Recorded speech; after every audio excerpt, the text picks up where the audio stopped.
What's up, my beautiful people? It's the Pond Pirate, and we're here today at one of my clients' pond. So we have a fish that over the last couple months has had a growth. You know, it's been swelling up.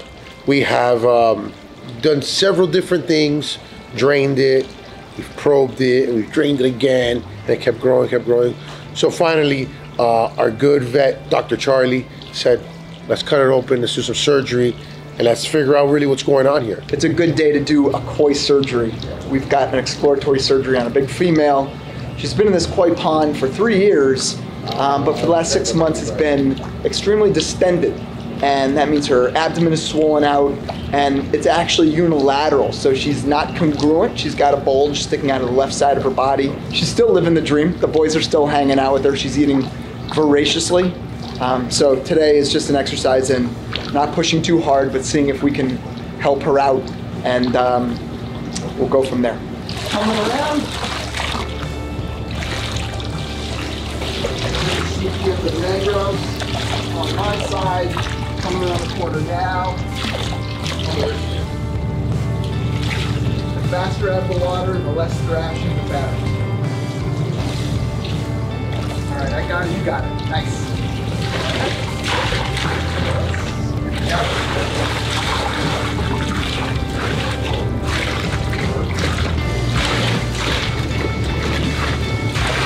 We've done this once before. She's slowed down enough that we're going to remove fluid from her coelom, her abdominal space.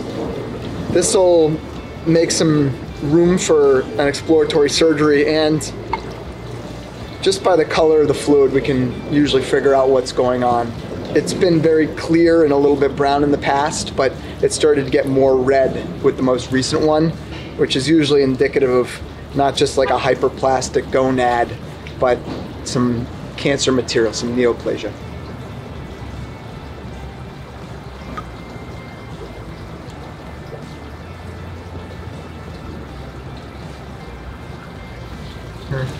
Yeah, no good.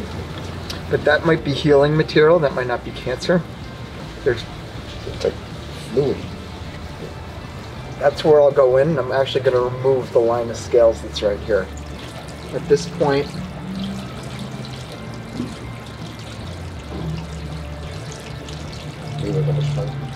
no, and fast is, better. So I think we're on the right level of sedation. We're going to mess around with her a little bit, and I'm going to go ahead and cut it.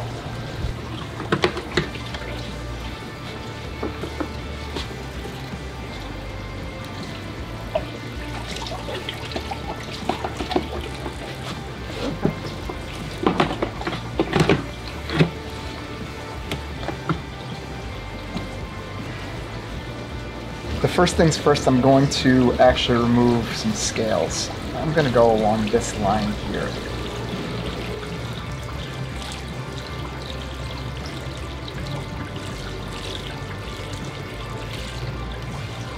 I believe that's going to be tumor right there.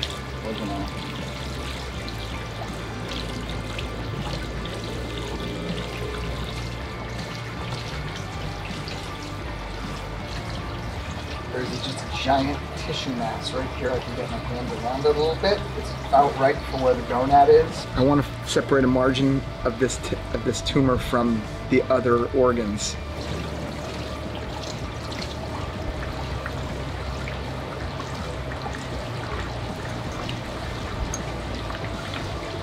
She's still moving her gills a little bit. Mm-hmm. Yeah, this is not organ tissue. Organs just look like organized patterns of tissue. This is just a large, vesicled, I'm pretty sure gonadal tumor, where it's coming from. And just fills her entire abdomen.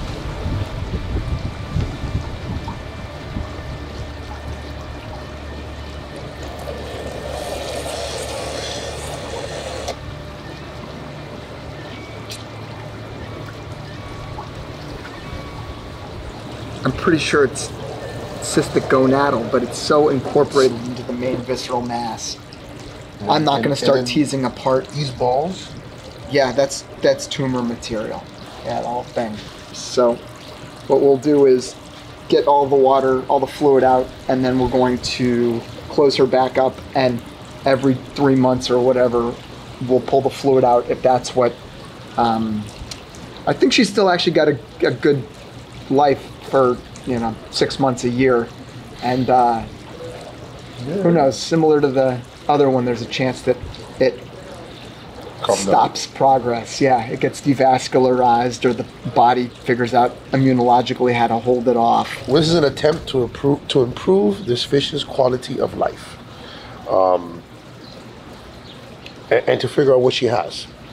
We thought it was one thing, we hoped it was one thing, and we thought it was another, and it was what we thought it was ultimately.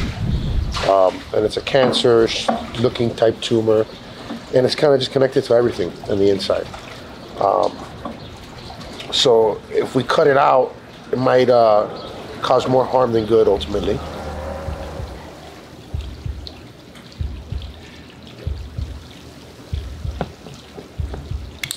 I'm gonna close this up with just individual sutures.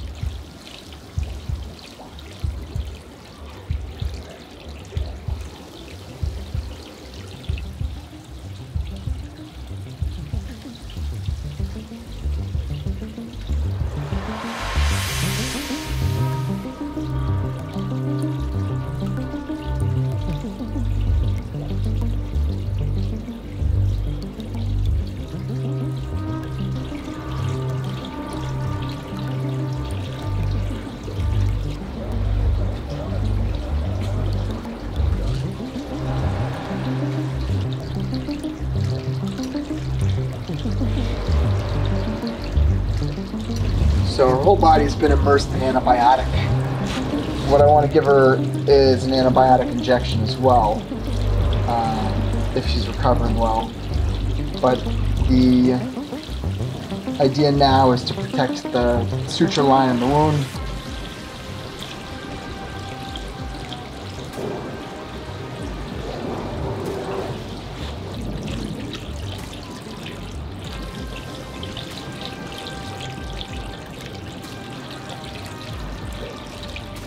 This will actually get in and stick into that glue, but I wanted the glue to attach to the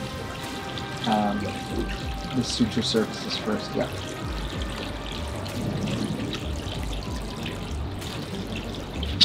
Do you want to do it yourself? I think that's safe. Yeah. Work its way out on its own.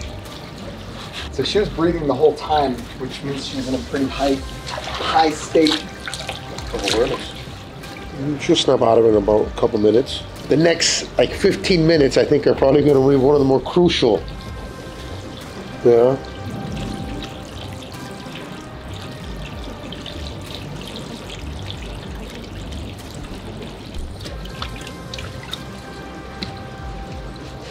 Oh yeah, there she goes. There she goes.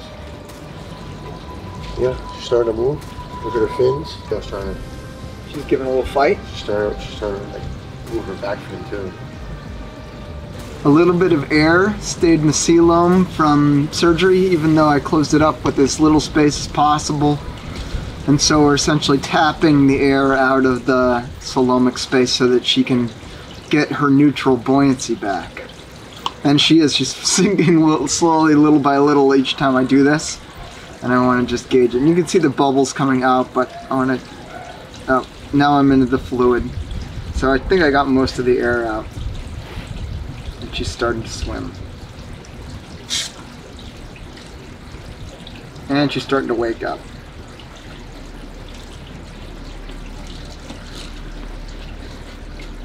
Hey, good girl.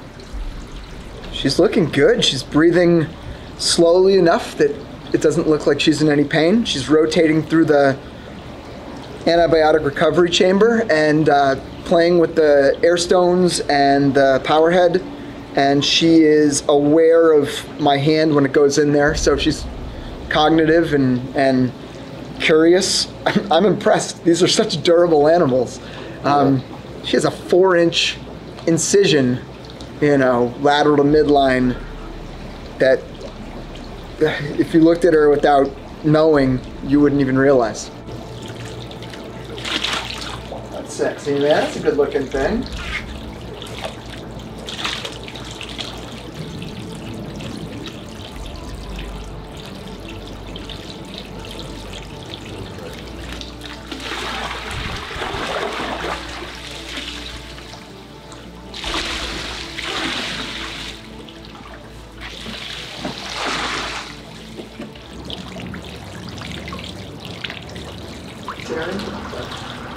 My goal will be to swim by about 3. We're gonna live in an isolation pen for a couple of days so that her tank mates don't irritate the incision. They don't nuzzle up into the sutures. They're always such curious animals that would be the first thing they might try to do. I'll swing by the next couple of days and make sure she's doing well, and then if things look good in 2 days, we'll let her out with the rest of the crew. So I hope you guys enjoyed this video that we did. It's not always pretty ponds and flowers and trees. Sometimes we really got to get down and dirty and bloody and get into the guts of things. And it's always to improve the quality of life and, you know, just make this thing pleasant and wonderful. And we do this for the love of our pets. Catch you on the next one.